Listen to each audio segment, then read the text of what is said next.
And welcome back, everybody, to another episode of MLB DFS Quick Hits, your Tuesday, April 27th edition of a 13-game slate on tap for you. Big one, folks. So we won't waste too much time on that, but I hope everybody had a great Monday. Wild slate, lots of offense from some interesting ball clubs. Pitching wasn't too bad. Burns still did okay, but he got shelled eventually. Ohtani bounced back. You had Rogers doing his thing. It was interesting with the pitching, and then the bats, man. You had to have Texas, L.A., Chicago, Atlanta, Giants are doing their thing. So it was congregated. The Yankees let everybody down, and Houston did okay, but nothing special. It's just one of those big slate nights. And we got another one for you here on Tuesday. You can check me out on Twitter at BDintric if you're looking for my contacts there. I write DFS content at RotoBaller.com. Monday, Wednesday, Friday, the premium values article. Tuesday, Thursday. So Tuesday, 13-game slate. The free DraftKings picks article. Check that out there. If you can give a rating and review on iTunes for MLB DFS Quick Hits, I would really, really appreciate it. It would help the podcast out a ton. Also, if you want to watch the podcast instead of listen to it, go to the RotoBaller YouTube channel, subscribe, like, share, all the goodies there. Also, if you're a season-long fantasy baseball player, Benched with Bubba dropped Monday night, Tuesday morning. Depends on when you check your podcast feed. But another episode of Bubba and the Bat Flip, episode 81, recapping Week 5 Fab and other awesome listener questions and whatnot. And then we'll have another episode later this week. And if you're a PGA DFS player, the Always PGA DFS podcast, previewing the 2021 Valspar Championship drop for you as well. So tons of great stuff over there on at RotoBaller and Fantasy Degen, also the Fantasy Degen Slack chat which is free. Come check out all the goodies there as well. All right, like I said, 13-game slate for you on a Tuesday. We'll kick it off for the totals on this slate. The totals we have for now, that is. We have New York at Baltimore, total of 9. Washington, Toronto in Dunedin, 8.5. Boston Mets, 8.5. Cubs, Braves, 8.5. Marlins, Brewers, 7.5. Phillies, Cardinals, 8. Tigers, White Sox, 7.5. Mariners, Astros, 9. Padres, Diamondbacks, 9. Rockies, Giants, 8. Reds, Dodgers, 7.5. So a lot of 8.5s and above. A few 9s on the slate. Lots and lots of goodies to go tracking around on that one. But let's get to the pitching on this slate. You got 2 guys over 10K. You got 5 guys at 9K and above. We can talk about 4 of them. There's Max Scherzer, 10-9 at Toronto in Dunedin. Scherzer's a phenomenal play. He's been outstanding of late. Over 30 DK points in back-to-back starts. 9 or more Ks in 3 of 4 starts. He hasn't given up a run in his last few starts. He's only given up 1 run in his last 3 starts. That's been outstanding. The first game of the year against Atlanta, he gave up 4 solo shots, which got him in trouble. But lots to like with Scherzer. The only downside is it's in Dunedin. This Toronto Blue Jays team is sneaky. Like they strike out about 24% of the time versus right-handed pitching. But they hit 221 with a 140 ISO, so like middle and an 87 WRC plus. So not a dangerous lineup, but that ballpark plays a little bit more like Coors Field than, let's say, AT&T Park. I don't mind Scherzer at 10-9. I think he's very, very much in play.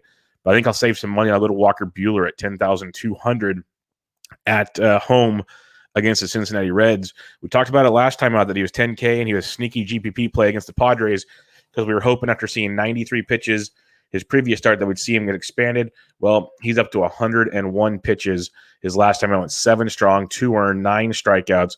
It's what we wanted to see, the strikeouts and the pitches, because he only had 4 Ks in each of his first 3 starts. The strikeouts showed up, 27.4 points. Now, the question is, will that continue? And he gets a Cincinnati Reds team that you can pick on, strike down almost 24% of the time versus right-handed pitching, but they hit 256 versus righties. They have a 204 ISO versus righties and a 113 WRC plus. So they hit very good versus righties. So there's 2 ways to look at this. There's, okay, Buehler at 10-2, a little $700 savings from Max Scherzer, upside against the Cincinnati team on the road outside of Great American Small Park. Go that angle. Or do you go the Reds angle, the bats, and get a sneaky stack? 2 ways to look at it. I think Buehler's definitely in play. Do I think he's a lock by any means? No, but I think he's definitely worth a look against the Cincinnati Reds team I know you can pick on in their situation.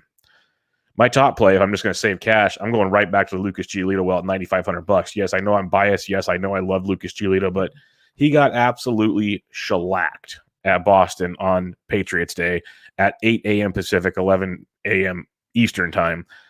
1 inning, 8 hits, 7 earned, 2 homers, 2 walks, no Ks, minus 17.8 points. Not good, Bob. Prior to that, back-to-back 27-plus point efforts. He has 8 or more Ks in his 3 previous starts. He's been absolutely outstanding prior to that. I'm willing to go back to the well. He goes home You got to imagine his fingers healed from cutting it. But he goes back to Chicago, faces the Detroit team, is striking out almost 27.5% of the time versus right-handed pitching. So you have that you can take advantage of. A 213 average versus right-handed pitchers, and a 176 ISO. So 86 WRC plus. Lots of strikeouts here. I think I'll save some cash. I'll go to Giolito. No problem with Scherzer. No problem with Buehler. I think Toronto and Cincinnati make for interesting stacks against the big two. I'm going Giolito versus Detroit. Take my chances there. We just saw Brad Keller shut down the Detroit Tigers. Let's put it that way. So give me Giolito. Bounce back time, 9,500. The other one I like, again, saving some cash off of the Buehler and Scherzer. Again, no problem with Buehler and Scherzer if you want to go there, but saving some cash for some similar upside. Christian Javier, $9,300 at home against the Seattle Mariners. Javier, back-to-back starts, 5 innings, 3 hits, no earned, 7 or more Ks in both starts, 26 or more DK points in both starts. He's been electric. The strikeout stuff has been absolutely outstanding. He gets the Seattle Mariners team striking out about 26% of the time versus righties. That's a biggie. 154 ISO, 98 WRC plus on average offense versus right-handed pitching, but lots of strikeouts. So that could bode in Javier's favor, as we've seen in his last 2 starts. Is that actual 2 real starts? So he gave a spot appearance in there. He's been a very good strikeout pitcher. So I think $9,300 for Javier. I think he goes pretty low owned in this range. So I think it's a very interesting play that could be a pivot off of Giolito, Buehler, and Scherzer. I got Giolito ahead of all of them, but I like Javier, Buehler, and Scherzer quite a bit. I think they're all in play. But if I want to save cash, I'll go Giolito and Javier. Scherzer's probably got the highest ceiling in the group, but I'll take my chances with Giolito and Javier, save some cash. Use them on bats because there's lots of places where we're going to use bats tonight, lots of them. So don't worry about that. We will find places to spend money. That will not be an issue. Ian Anderson, 86 hundo at home against the Chicago Cubs. I like this play for the reason is everyone's going to see that massive offensive output on Monday. And the Cubs bats are hot. Don't get me wrong. They've been swinging it pretty well the last week or so. But massive offensive output. You got Ian Anderson, $8,600, returns home after an outstanding outing in Yankee Stadium. At 6 2/3, 4 hits, no earned, 4K. Previous 3 starts or more Ks in each start, which was big. 22 points last time. I only like Anderson in tournaments because we haven't seen the consistency from him. I know the ceiling that he can bring to the table, just haven't seen the consistency. But I think he's in play against Chicago, especially at low ownership. It's a Cubs team, like I said, they're heating up in a big, big way, but they still strike out almost 28% of the time versus right-handed pitching. So they're hitting a lot better. No hiding that, but tons of strikeouts in that offense. Like you saw with Shohei Ohtani, gave up 4 runs in the first, gotten like I think 9 or more strikeouts by the time it was all said and done. He outscored Corbin Burns on Monday. Strikeouts are key. That's why I mention these things. Does it mean Anderson's going to strike them all out? No, but he gets set up in a situation that favors what he's trying to do. So Anderson at 86, very sneaky tournament play on today's slate. Now it gets tricky. That's why I like these big guys up top. If we can find some value bats, we're going to use 2 of those guys up top for cash. You can mix and match some GPP type plays here. We got Frankie Montas, $7,300 at the Tampa Bay Rays. The Tampa Bay Rays team that just seems to be sputtering right now. 25% K rate versus righties, hitting 226 with a 101 WRC plus, so average at best versus right-handed pitching with a decent K rate for Frankie Montas to try to exploit. Frankie got hit around by Minnesota his last time out. Prior to that, back-to-back really good starts against Detroit and at Houston. Over 20 DK points in both starts, 6 innings in both starts, 5 and 7 strikeouts in both starts. He just scuffled tremendously against Minnesota in a day game in Oakland where it was Montas versus Maeda. They both just went haywire real quick. So I think Montas at 73, very intriguing GPP play. I almost want to make him cash viable. I almost want to. I think you can if you feel comfortable with it, but there is risk, more risks than I usually recommend for cash game plays, but it's on the table. So I'm not going to completely ignore Frankie as a potential savings in cash if you don't want to pay up for 2 guys up top.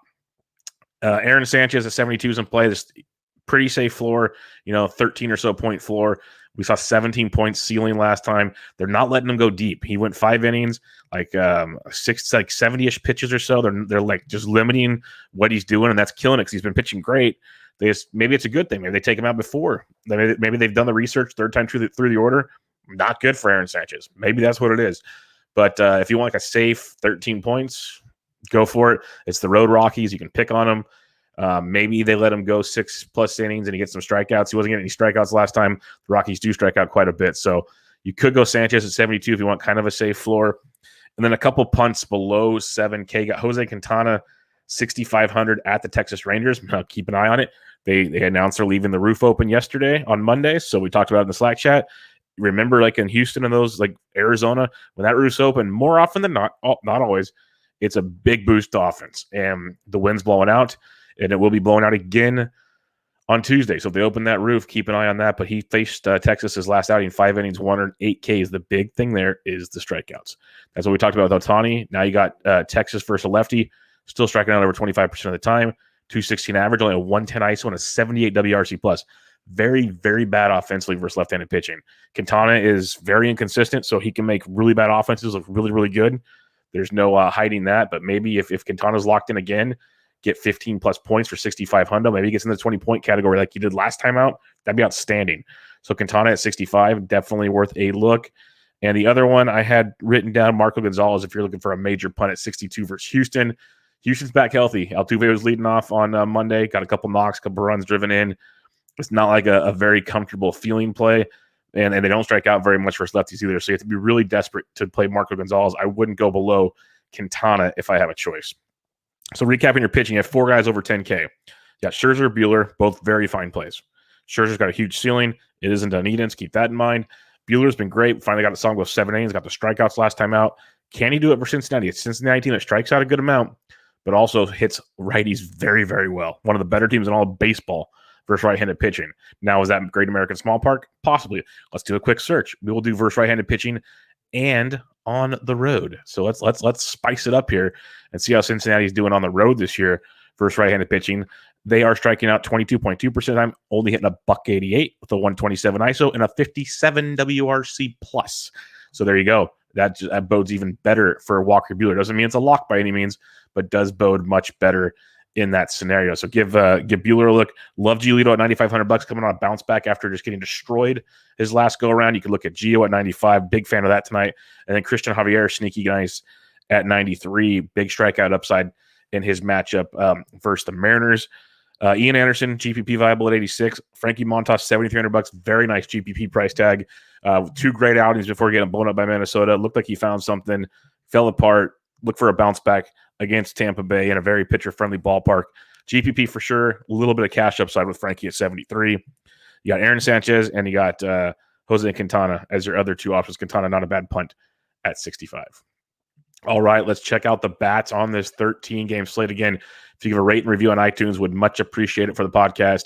MLB DFS Quick Hits. Hey, if you want to give Bench with Bubba one as well, that'd be awesome. Catcher's position, when we're talking bats on this slate, Contreras went deep again on Monday. If you aren't using Ian Anderson and you want to just keep riding the Cubbies, Contreras at 52, worth the pay-up spot. I'm not going to sugarcoat that. Christian Vasquez cooled down a little bit, but he's 49 versus Peterson. Don't mind Boston going up against Peterson. I think he's not as good as people think he really is. So we'll look at that angle. Carson Kelly versus Paddock. Kelly having a great start to the year. I will attack Paddock early and often. So the D-backs are in play again tonight. Kelly at 44, worth a gander. A little cheaper down the list. Buster Posey at 4K. I have no problem going back to him against Chichi Gonzalez. Posey had like 1 or 2 hits on Monday night. No problem going back there at 4,000. Very good cash game floor with Buster Posey. Maybe not the ceiling, but a good cash game floor. Below 4K, you got the likes of maybe Zach Collins if he gets to start for the White Sox versus Urania at 3,600. In the past, lefties could absolutely torch Jose Urania. He's been sneaky, like slowing teams down this year, kind of like how Matt Harvey is doing it as well, which is freaking bizarro world. It is 2021. I double-checked the calendar last night. But Zach Collins at 36 could be a nice little play there against Urania. Francisco Mejia versus Montas. If you're not using Montas, don't hate that at all. Same with Trevino versus Quintana at 34. Victor Caratini, if he gets to start for San Diego, he's 33 versus Merrill Kelly. We love attacking Merrill Kelly. At San Diego, Arizona game. Definitely one we can look to exploit. And you're looking at San Diego, Arizona. They have a total of 9 in that game. So definitely one we're going to want to look at as well.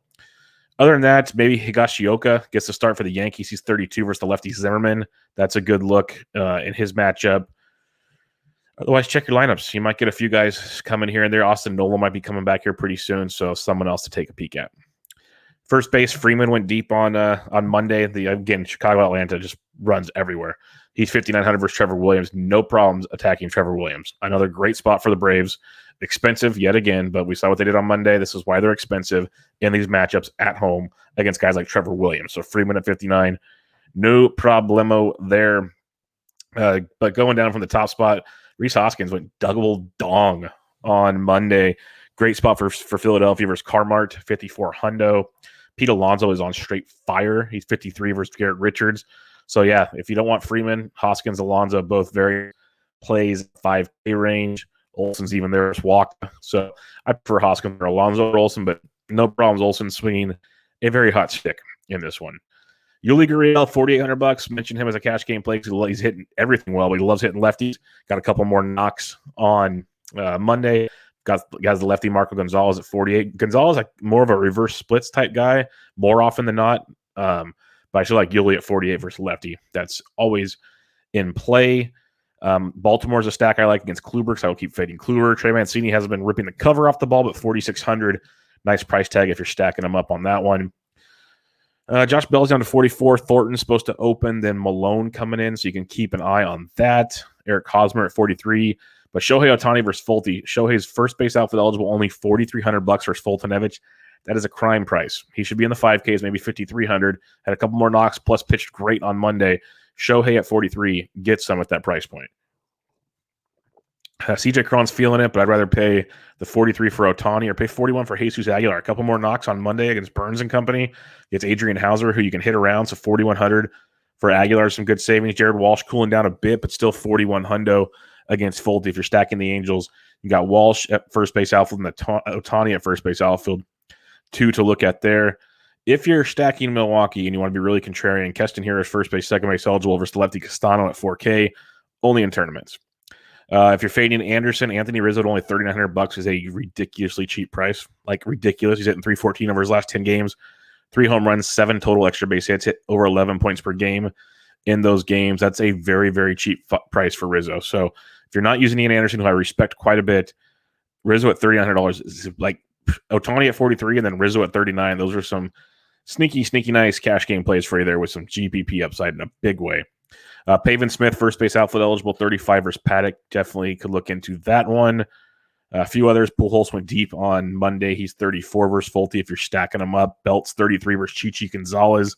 You can definitely go there as well. It stinks it's in San Francisco, but you can target Chichi anytime you want. No qualms about that one.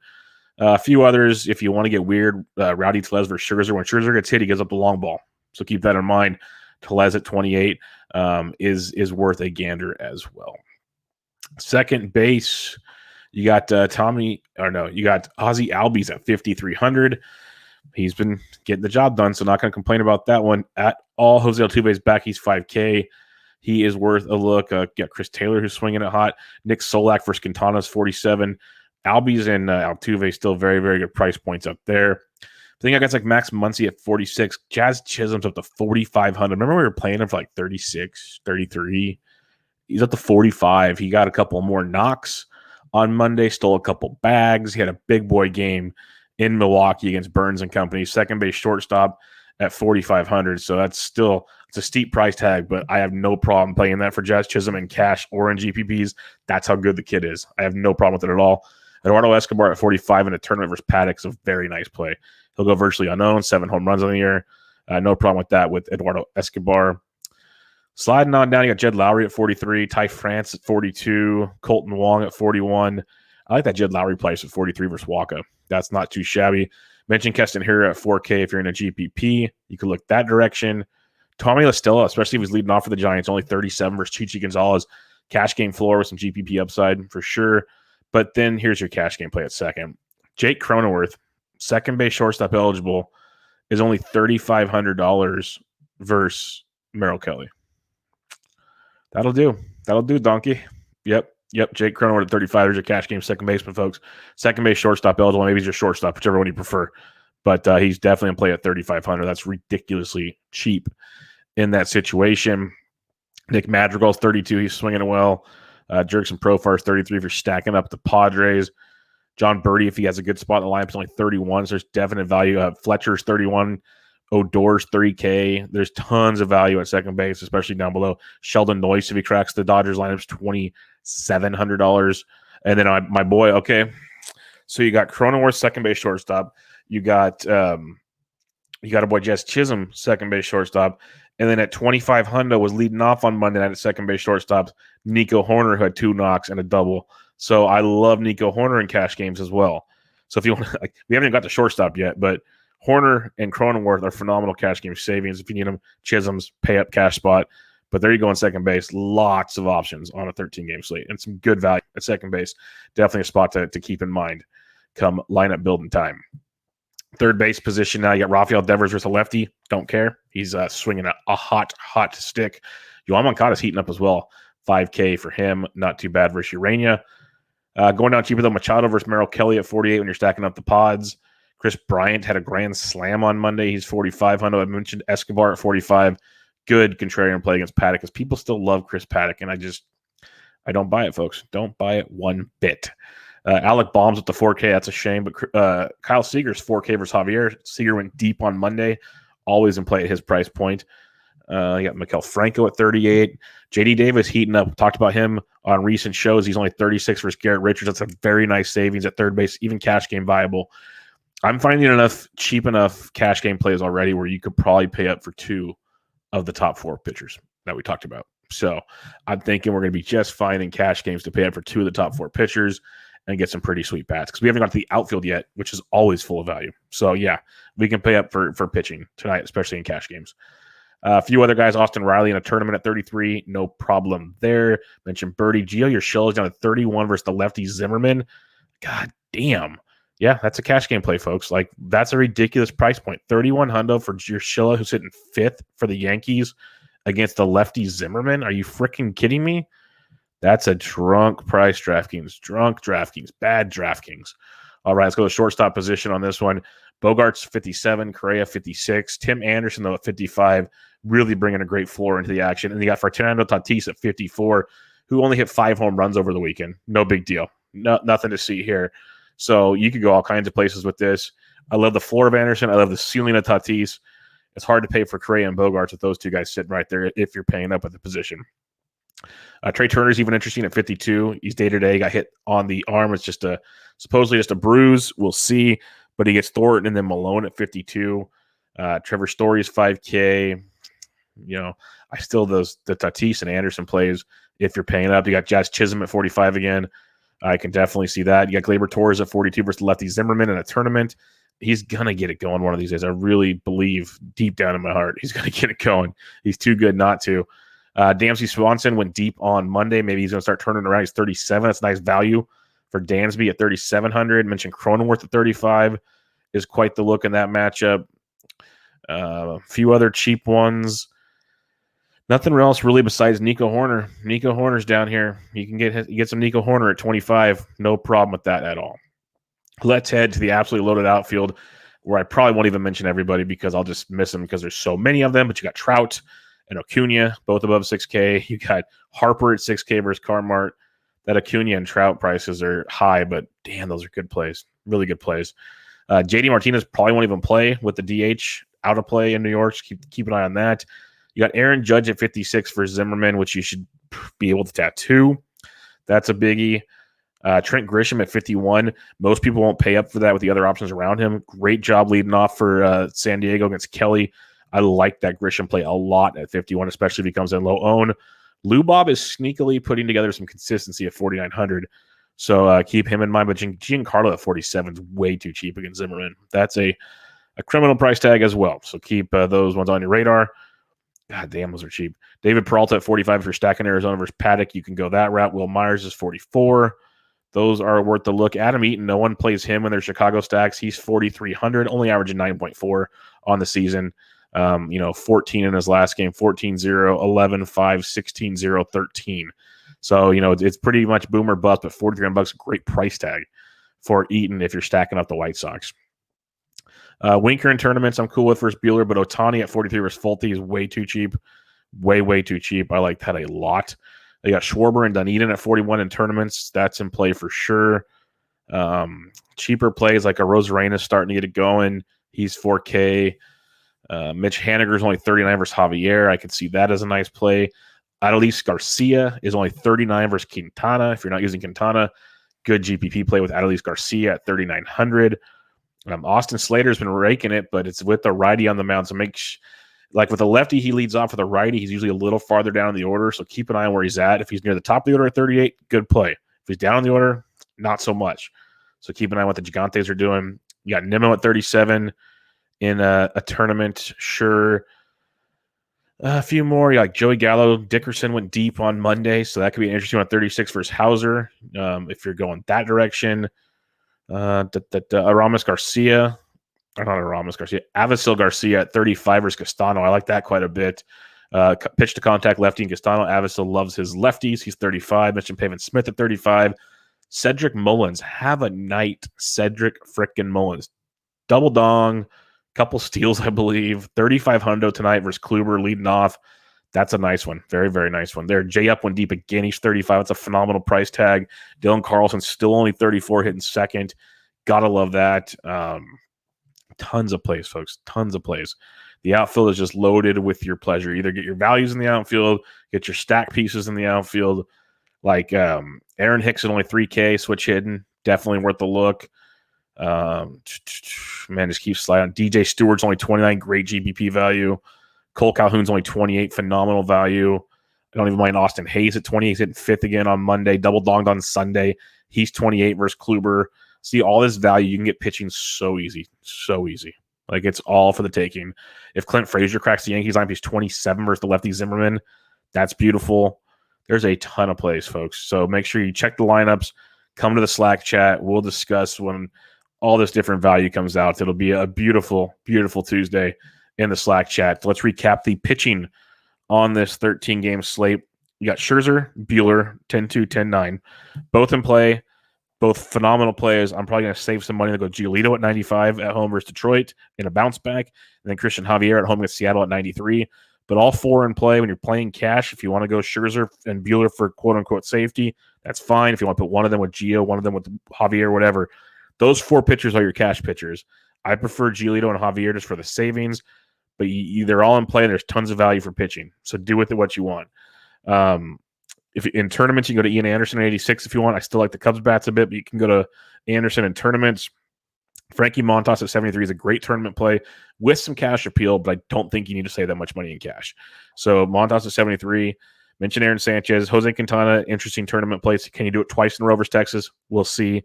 But that's where we're kind of at here. Bats for days, as you can tell. Bats 4 days. 26 teams in play. You can probably stack like 16 of them, if not more. Like the Yankees versus the lefty Bruce Zimmerman. You got to love it. The Yankees bats have to wake up eventually. Like, this is ridiculous. Great situation to do it in. But Baltimore versus Kluber on the flip side. Love attacking Corey Kluber. It'll be a little lower owned too.